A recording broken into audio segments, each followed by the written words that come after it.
Hey everyone, welcome to Talks with Gallagher. I have my new and good friend Charbel with us today, and we are going to talk about business and ministry in the marketplace and what that looks like practically. And I know we have a lot of business owners watching, and soon to be business owners or people that are, wanting to start a business and not sure how. And um, Actually, Charbel's wife contacted me about a month ago and saying, "Hey, can we be on?" And I'm like, "Sure, I would love that."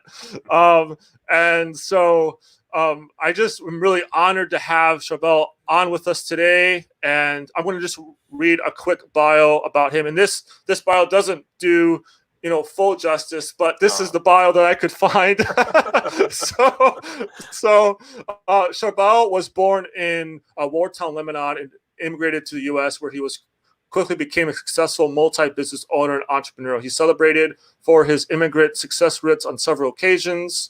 Charbel worked tirelessly to support his businesses, his family, to ensure personal and professional growth. He's never forgotten his humble beginnings and continues to enrich the lives and communities in which he does business. You originally started from a booking and mortgage industry and flipped properties and started a construction business. Now that you are CEO and founder of, yes, and then you also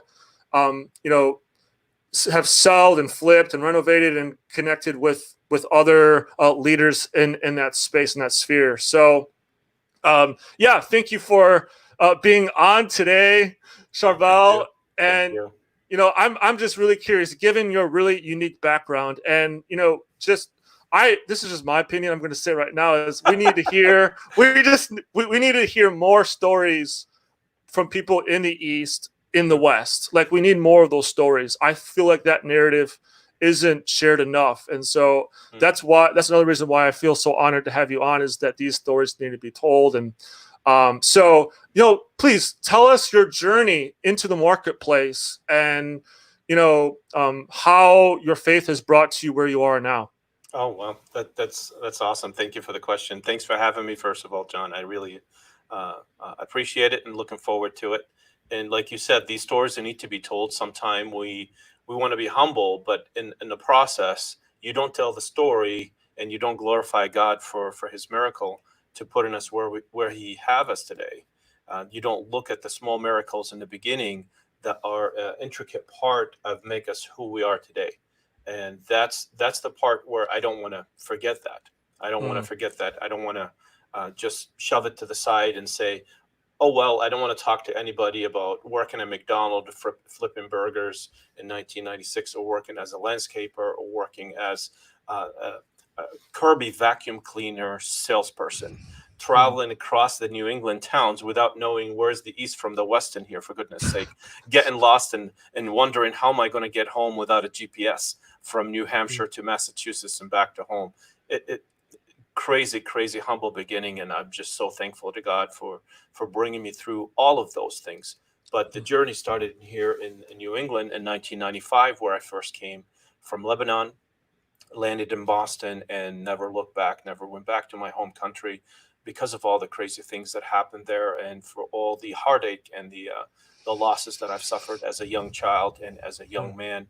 I came in here, I was 25 years old, and basically never look back. Never look back, not because I want to forget my home country or that I don't love the people that build me up, but because of all the heartache, all the agony, all the things that happen, that I never thought for 1 second that I'll make it out of there alive. I really never did. And to be able to get out alive and be one of the lucky ones, to be able to land in the best country in the world, was a blessing that I was never going to take for granted. Yes, the first few years in here were treacherous. I'll be lying to you and to everybody that's listening if I didn't think 100 times about going back, even to the war-torn country, because the assimilation into the society in here was so hard. It was impossible at some points. And it was so hard to be able to communicate with somebody that doesn't speak your language. So I had to force myself to learn a third or fourth language, if you want to count my other sub languages, to be able to communicate for the basic necessities. And sometimes we talk to some people that have a very heavy accent, or don't even communicate the way we think that everybody in America should communicate. And because of that reason, we discard them as they don't know, or um, there was a lack of education, there was a lack of class, and we miss sometimes of understanding the story of where that person came from. So I had to resort to the only thing that I know how to do, which is working hard. I've always worked hard all my life, even after, during, and after high school, when I was going to a nun school in Lebanon. And I was able to provide for myself, because if I couldn't, I wouldn't be able to survive. Thank God for my sister as a young boy, supported me and worked hard to raise me after my mother died. I was 6.5 years old. Wow. And my father, did his best to support us kids. I'm the youngest of 7 kids, Hmm. and 3 of them did not survive. I was a lucky one to be able to survive and get out of there alive. But you don't forget the people that put you on their shoulder all their life. So Hmm. when you come here, you're not coming here just by yourself, but you're carrying on your shoulders the history and the integrity and the honor and the name of the people that came before you. So everything that I wanted to do in here, I wanted to do it with honor. I wanted to do Hmm. it to honor their word and honor their memory, and be able to, first and foremost, for my father, to make him proud of me, and that he will never look back one day and say, "Oh my God, what did he sacrifice for? He's away from all of us. We can't see him. Hmm. We can't live with him. We can't do life together, and then come in here being tortured." I couldn't take that as a solution. So I did everything I can to be able to succeed, and succeed in the marketplace, and to be able to compete in a market where I can, with whatever skill that I have and little resources that I have.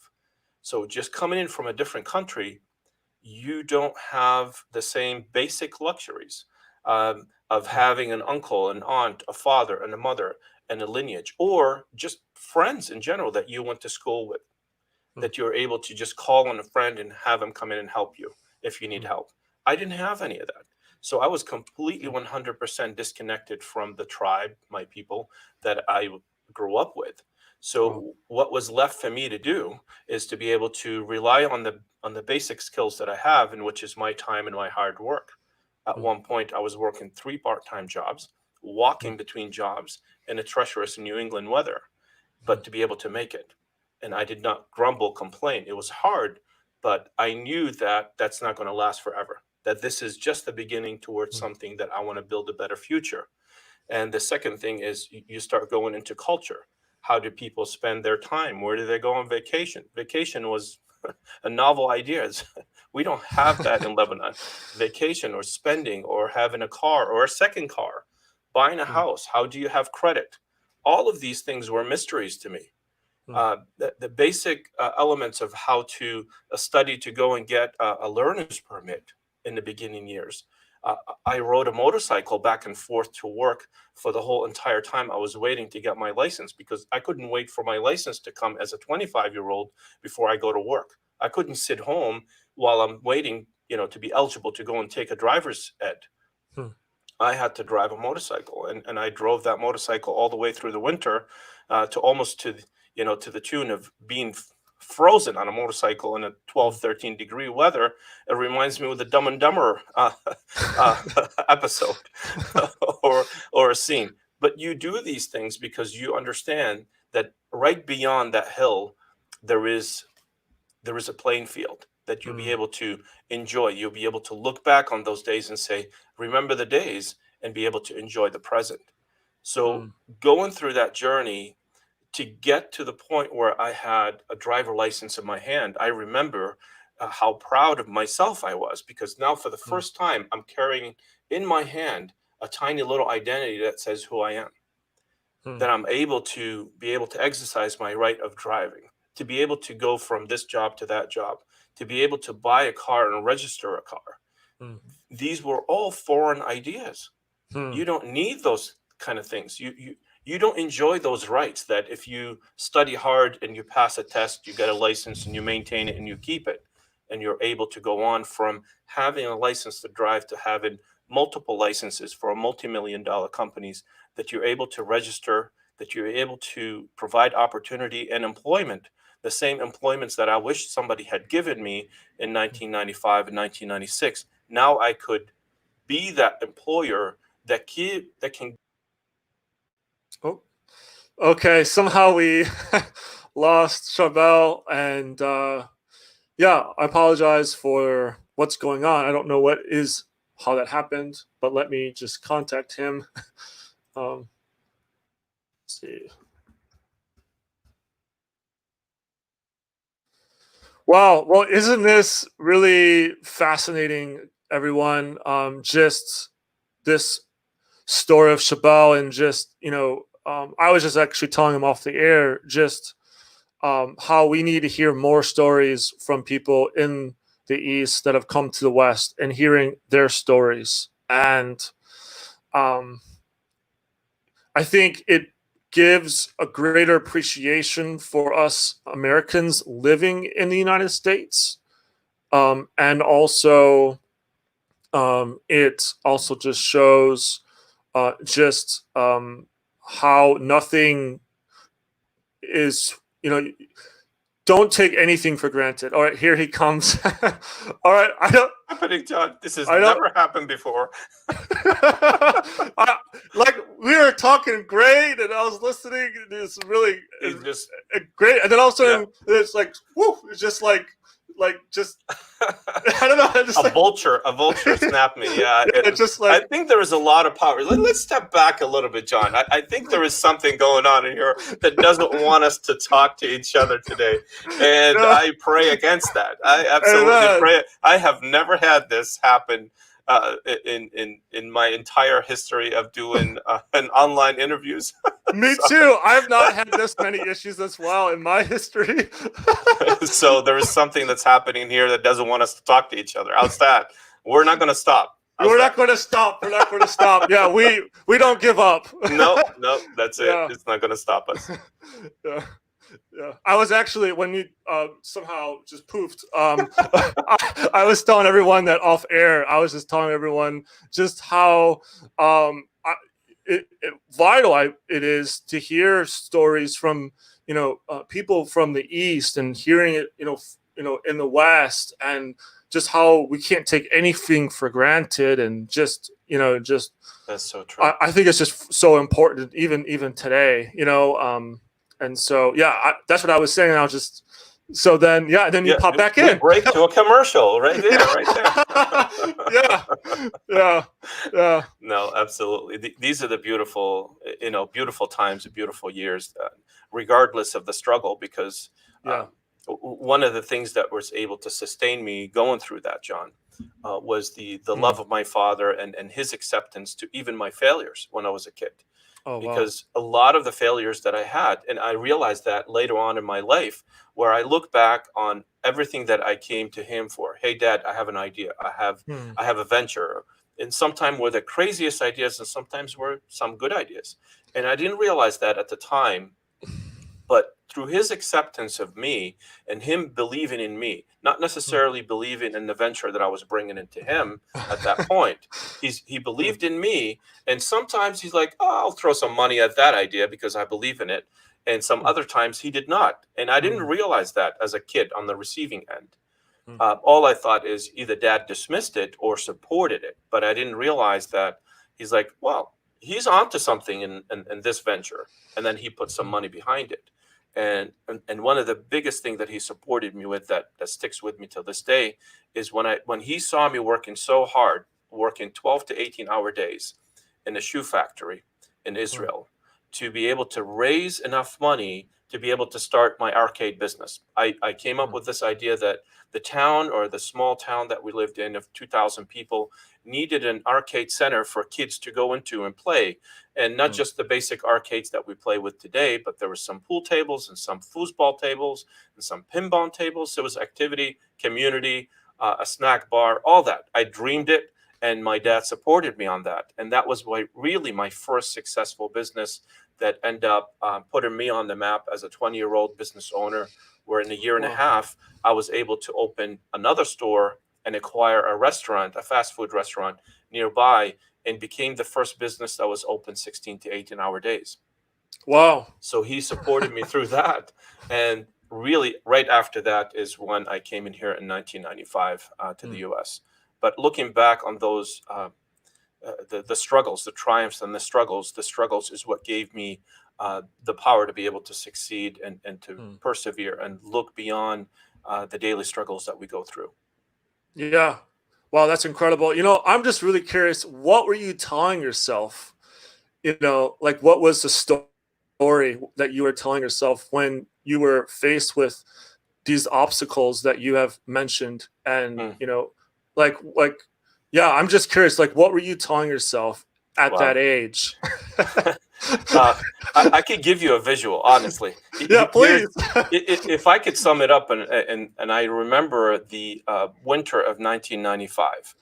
So I was here for a few months in the country. I did not know that in New England it's very cold. I did not own a jacket.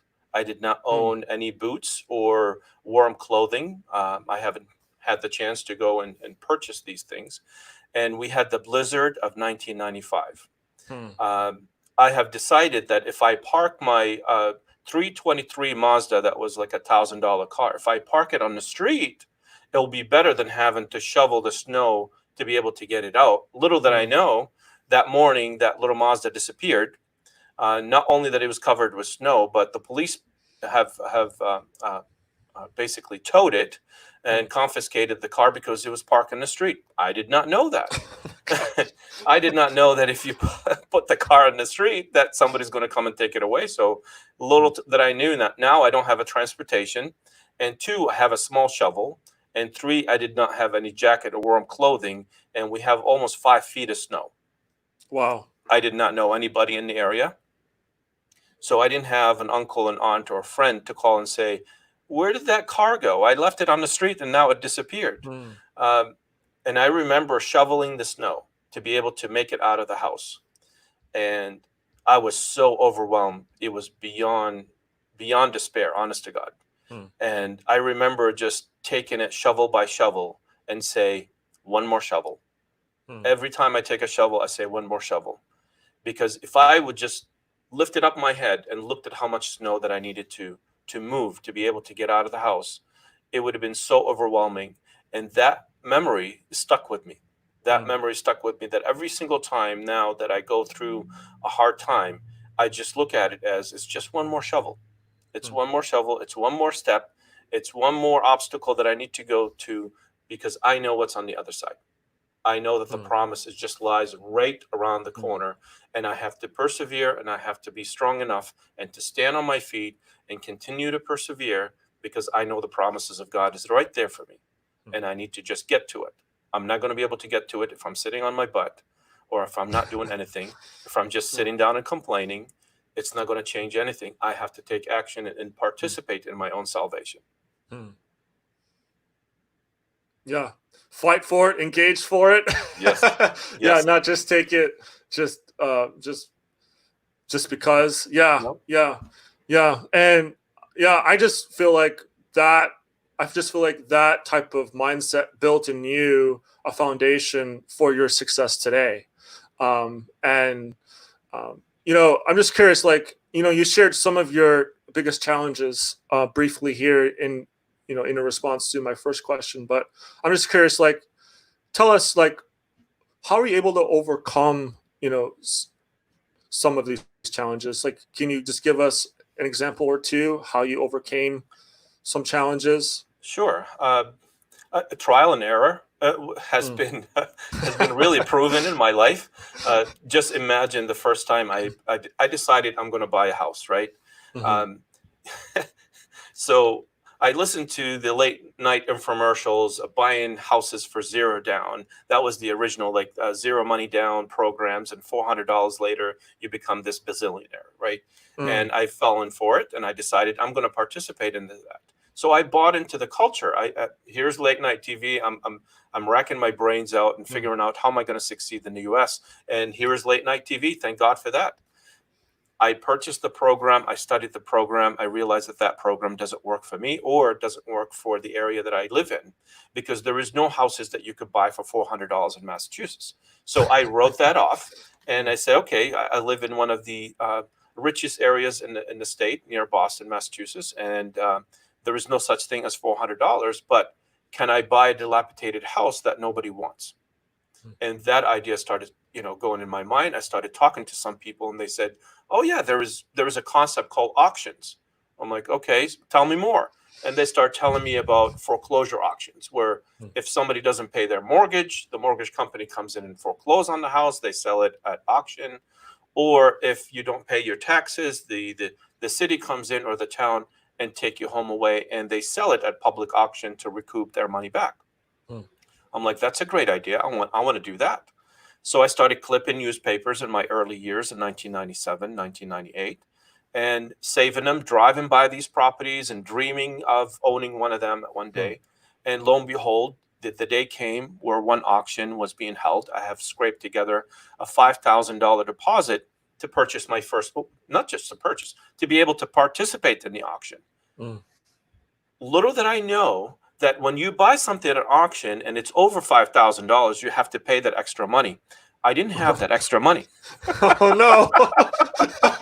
So you could imagine, the chaos that I created at that auction, where 25, 30 people were super mad at me because I was the kind of guy raising his hand, yep, at the auction, not knowing I have to pay the money at the end of the auction.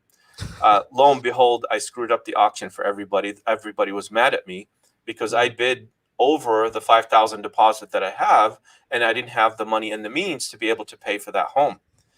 They canceled the auction, and they apologized to everybody that was at the auction, and they announced on that day that they will reschedule the auction for a month from now.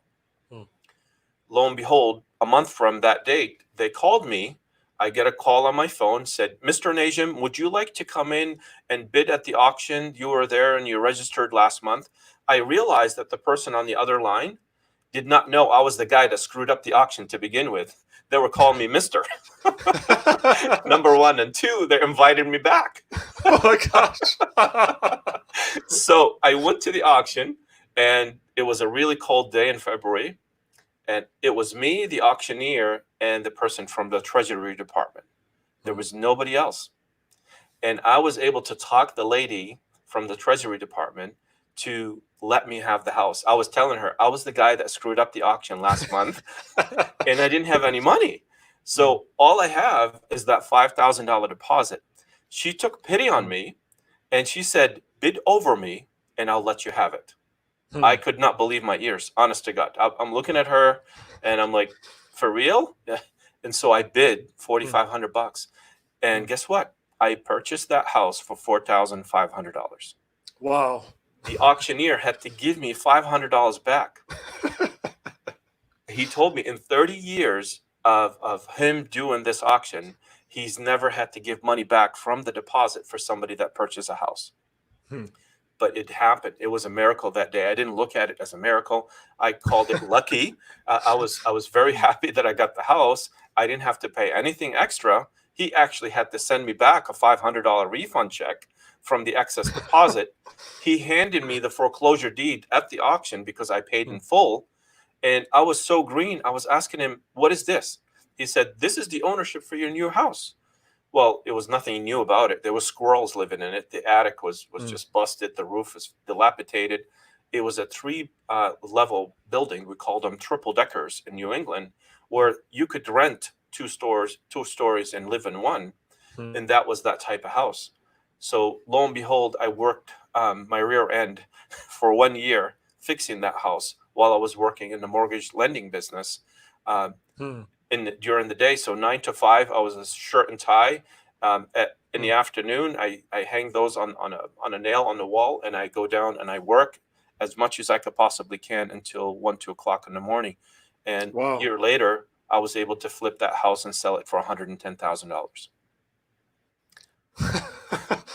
Wow, that's amazing. Yes, that was the first house. Wow. So yeah, and please tell us, now you have your own company in in construction, right? Can you Yes. tell us a little bit about that?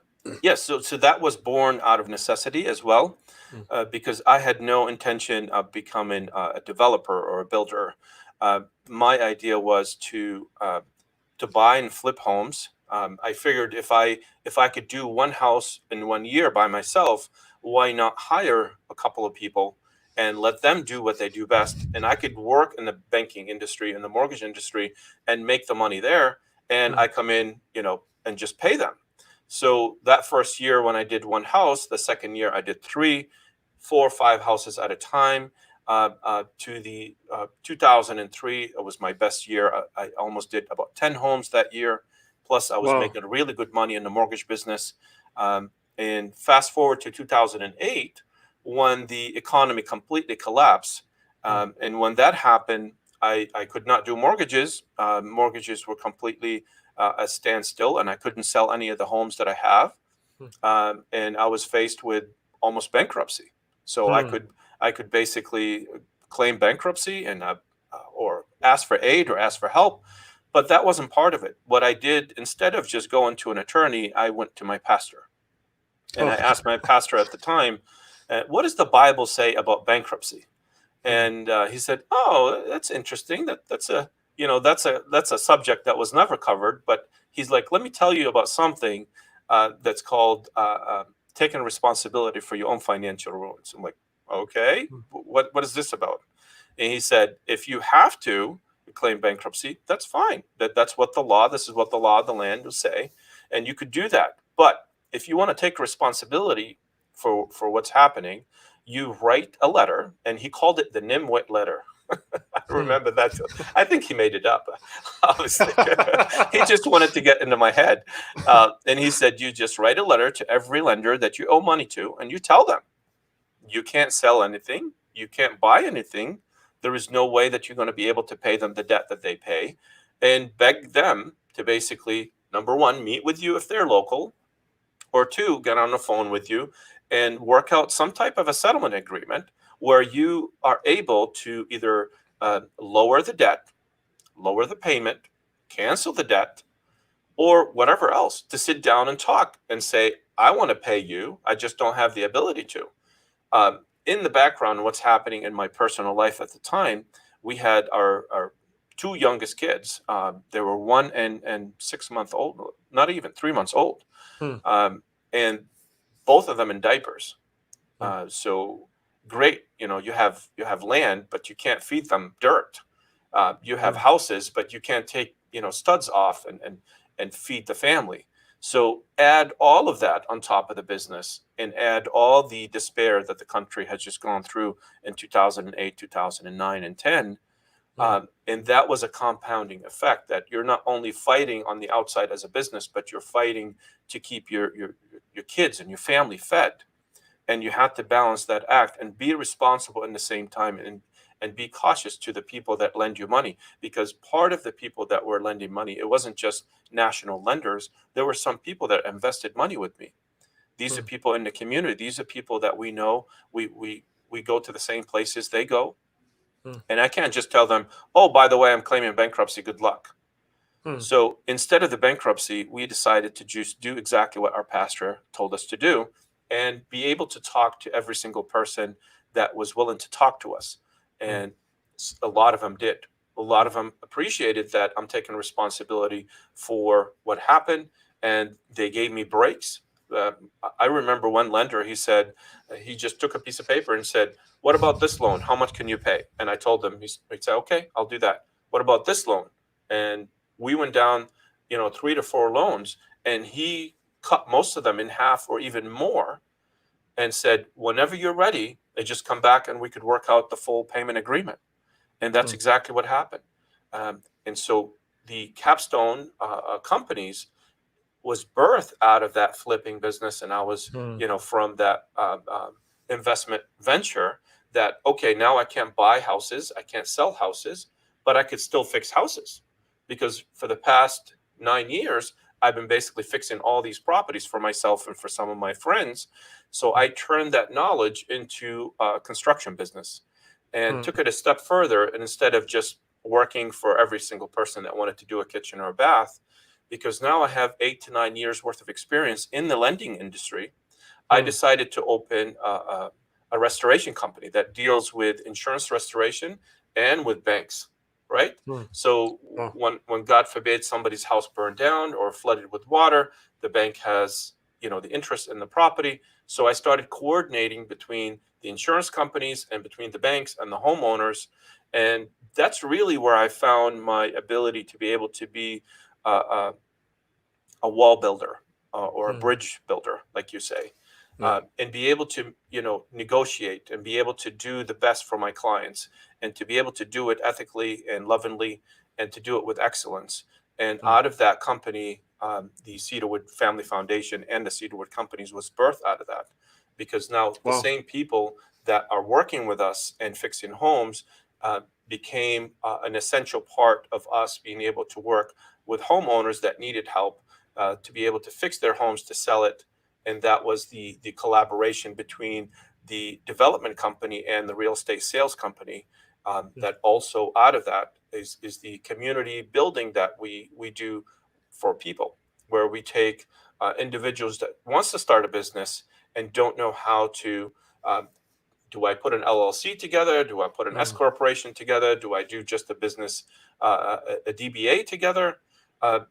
Because I've gone through all the steps and my wife have done the same exact thing, we're able now to guide somebody in their early years and give them the best advice, give them the best link, help them fill out the applications for what is the best way to incorporate a business, how to set it up properly, what kind of certifications you need, what kind of licenses do you need, how can you make it work for best for you. What are the best things to focus on as far as talents and abilities? Because when I was going through despair in 2008, I got lost for a little bit and I didn't realize what I'm good at, because I was just focused on the problem. I wasn't focused on the solution, and I wasn't focusing on my talents and gifting that God has given me. So I felt lost for a while, and it took a few people to just come in and knock, some sense into me and say, what's the matter with you? You've always succeeded. You've always built it. You built it before. You could build it again. Come on, get up on your feet and just go and do something. And that's where the company and the development company has came from, to the point where we are today. Wow, that's so fascinating. Just like those early phases of, when you were put in the position to buying a house and then seeing a solution about it and then doing something about it and then working through just your day job and then spending that time and then building that up further and then seeing those further solutions be brought about in the company that you have now, in your experience and building. It just sounds like you are building that experience further for what you're doing now. I didn't realize it, honestly, Jonathan. Oh, really? No, Okay. I didn't. Because you start looking at everything as an isolated incident, and you don't look at yourself as oh, this is going to train me to do this, is going to train me to do that. And honestly, and maybe to somebody out there, and that conversation I had with one of my best friend, now that is the gentleman that edited and produced and that video that you have, the short clip of that video that you have. And maybe this conversation is for somebody out there. For the longest time, the enemy has attacked me of being a jack of all trade and master of none. I am sure a lot of people kind of subscribe to that premise and believe it. And I'm here to abolish it. And one day I had a dream, and in my dream, I was being tormented as a jack of all trade and master of none. And the enemy was just picking on me and reciting and reminding me of every single failure I've had. And it was a really like a, bad nightmare for me.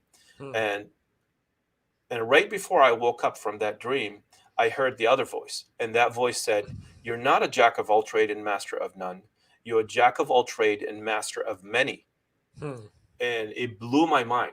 And when I shared that with my friend, that was the message that he wanted to hear. He wanted to hear from somebody like me that's gone through hell and back, that survived the war in Lebanon, that survived, migrating to a new country without anybody around as a young man in my mid-20s, to surviving the first 2008 pandemic and all these things that are happening, right now, and to remember who we are and remember our training, remember the skills, remember the Yes. talents, remember the things that got us out of whatever issue that we're having, and remember how can we use all these things not independently but together.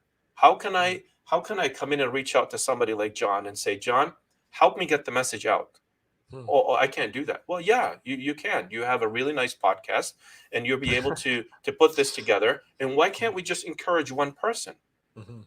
And that's how it starts, because that one person you're going to encourage is going to go on to encourage at least 10 to 12 people in their lifetime. Yes. And that's Yes. that's that's the message that Jesus have given us. That's the message that he had put together so simply that he didn't go to a specific academia. He picked people from all walks of life, and some of That's them right. were completely, nobody would invite them to dinner. They were considered smelly, they were considered nasty, they were considered tax collector, the lowest of the lowest. Mhm. And he brought them and he said, I see something in you that nobody else see. And I want to tell you about that something that I see in you and how you could put it to work. And that's what he did. I love that. We don't need to recreate that message. We just need to Right. be able to amplify it and repeat it once every single day, every single time that we're given the opportunity to be able to encourage somebody. So I'm here to encourage you that if you are one of those people that the enemy's picking on you and is telling you that you're a master of none, you're going to have to just bring the word of God and say, I'm a master of many. I'm a master of many because of my experience, because of every single person around me's experience, and just abolish those words that just work in your head and tell you that you're less than somebody else. We can't do that. Amen. Thank you, Charbel, for blasting away that ill philosophy of thought and bringing people freedom in their mindset to be who God has called them to be. And with that set in motion, how, as a multiple business owner, how do you integrate your faith into the businesses that you have? Yes, absolutely. This is the main thing. We became known now in the area of real estate. You guys are the Christian company, and that's great. That's a badge of honor, and that has been our mission and our vision. Mission over commission is our motto through the company, and this is how we present ourselves. This is our hashtag on all of our posts. So when we are boasting about a single transaction, we're also boasting about what God has done through our life. But being able to say that I am a Christian business owner and to be able to say it and proclaim it boldly is one of the biggest challenges, because in the beginning, a lot of people were saying, aren't you afraid that some other people that don't believe the same way that you believe is going to boycott your business and they're not going to do business with you because they see it on your vehicles, they see it on your postings, and that's a legitimate thing. But it is our right to be able to wear our faith on our sleeve. It's our right. It's our constitutional right, number one, and it's our godly and duly. This is what God has told us to do. That in everything to do it to His name. And so, if Yes. we are doing real estate, if we are doing construction, if we are in the janitorial business or whatever business that we're in, and we treat every single person that this is the most amazing job that I've ever been given the opportunity to do, and I'm going to serve it as if I'm working for God. How can we glorify God through our business became a journey, that became bolder and bolder every single day. And we started shoring and supporting ourselves with companies around us, companies like Fellowship for Christian Athletes, Oh, uh, yeah. companies like Net of Compassion, a company that basically started on the streets of Worcester, feeding a couple of homeless people a day, peanut butter and jelly sandwiches that grown to become an organization, a nonprofit organization that feeds over 400 homeless people every single Saturday in the south area of Worcester, where not a lot of economic development there. Companies that are for profit and for nonprofit, churches come alongside of churches to support them and support their endeavor. So instead of putting our money into marketing, we put it in causes that advance the kingdom. Those are kingdom builders in the marketplace that now our dollars, our marketing dollars, our resources, and not just the marketing money, but you're talking about resources. When you're a business owner, you have different tactics of building your business. You could employ those same tactics to help these organizations be better, because their heart is in mission, but they don't understand the business side of the world or the legal side. So you could come in and contribute with your time.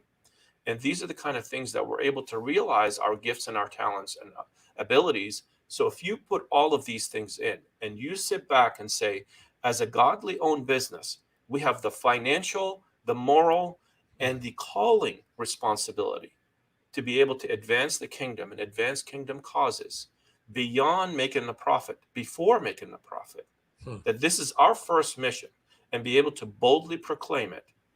God will come alongside of you, become your partner in your business. Actually, he become the owner of your business. And that's what we've done personally, physically. As a couple, we've deeded the business to God physically in a deed format, just like you buy a house. We put the owner of our business as God, and we are the managers. And when that perspective sets in, you start looking at your business and say, this is not my business, this is God's business. What does he want me to do with his resources? And resources is not just about money. It's resources, all of these beautiful people that come alongside of us and work with us under our banner. And that kind of paved the way to the next wave of what we're hoping to be a national movement and a national flag for the Christian movement. And that's where the Nisi Project comes along. That's where the banner, a God's banner, that just burn a hole in my wife's heart and my heart, is that every country have a flag. Every organization has a flag. Why can't we have a flag for God? And that's where the Nisi Project came about. God gave that burning desire to my wife's heart, and then he showed me in my dream the symbol of the doorpost. The blood of Jesus is on the doorpost. And that's where the Nisi Project was born, to be able to give every business owner the ability to display that proudly and to proclaim their business as a business for God. That this business opened and this flag is flown, to just show every single person that's walking the street or seeing our vehicles marked with that, or seeing it on our doorposts in our homes, to understand that this home is protected by the blood of Jesus. Amen. Amen. Thank you. That is so good. Thank you. It's I mean, to me, it's not just an evangelism tool. It's more ambassadorial representation of, what you represent, and who you represent. Yes. And that representation is more than just, evangelism, I believe. And I think you also agree the same. I do, 100%. I do. Good. Yeah, when I saw your website, and everyone, please check out mydoorpost.com, to learn more about the Nisi Project.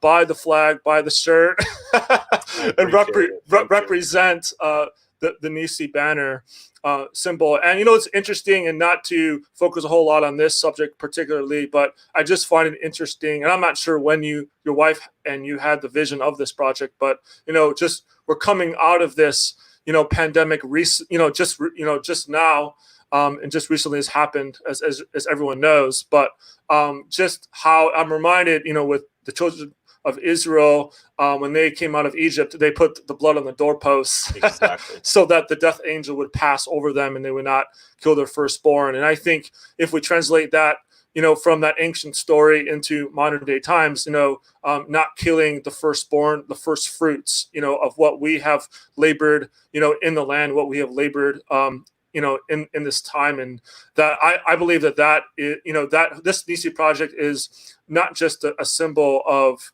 deliverance and freedom, but also a symbol of protection and of provision for his people to even continue to come forward and enter into the promise that God has for them.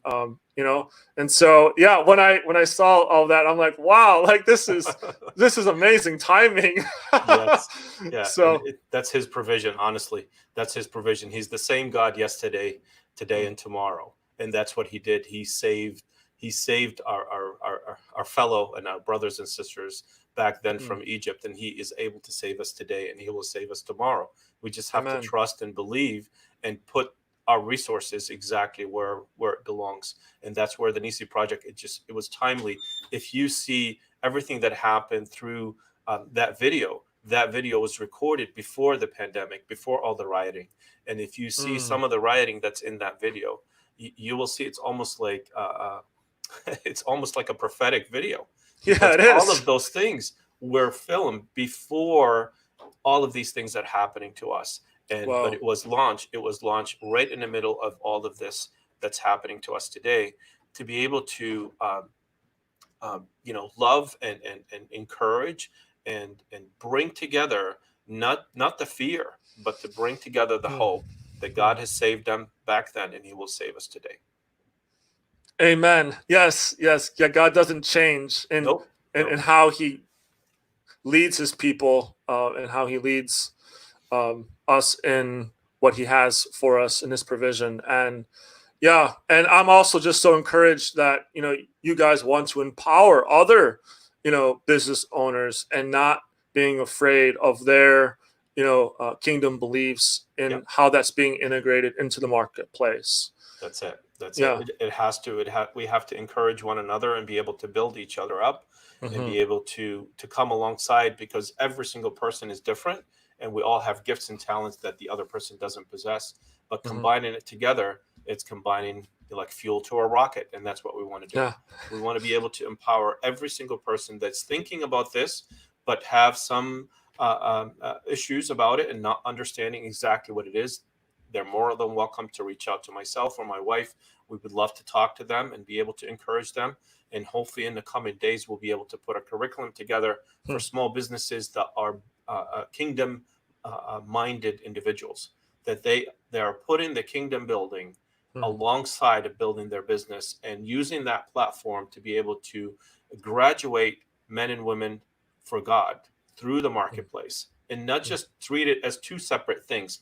I'm a Christian person on Sunday morning, and I check that box and I don't see it till the next Sunday. It doesn't work that way. That's Right. great that we do it on Sunday, but Monday through Friday, we also are ambassadors for Jesus.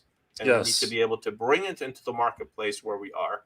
So when I shake hands with you and I look you in the eye and tell you to trust me, I'm hoping that you will, that I'm not going to stab you in the back with the other hand, and be able to have your best interests in mind. And day over day and year over year, you will look back and say, I remember when I worked with so and so. And because they are kingdom minded individuals, I will come back to them. And not only that, but I'll refer all my clients to them, and my family and my friends. Yeah. So just in how you're conducting your business sets that kingdom standard, Yes. not just for others to follow, but just to be that exemplary of who you represent to people that may not even maybe experienced, what it's like to work with someone who is kingdom minded and operates on that wavelength and that standard in their business. So that's so inspiring. Well, thank you, John. Thank you so Yeah. much. Yeah. Is there anything else you want to share before we close here today? I just want to encourage every single one of your listeners, and especially if they are entrepreneurs, to just understand that they have 8,000% more chance than their pastor to reach people that are not church people. And just understand, every single person that you encounter is a person that is not going to church, and you're meeting them in the marketplace. You're not meeting them in the cafe in your church. So just be mindful that your business is an extension of your ministry.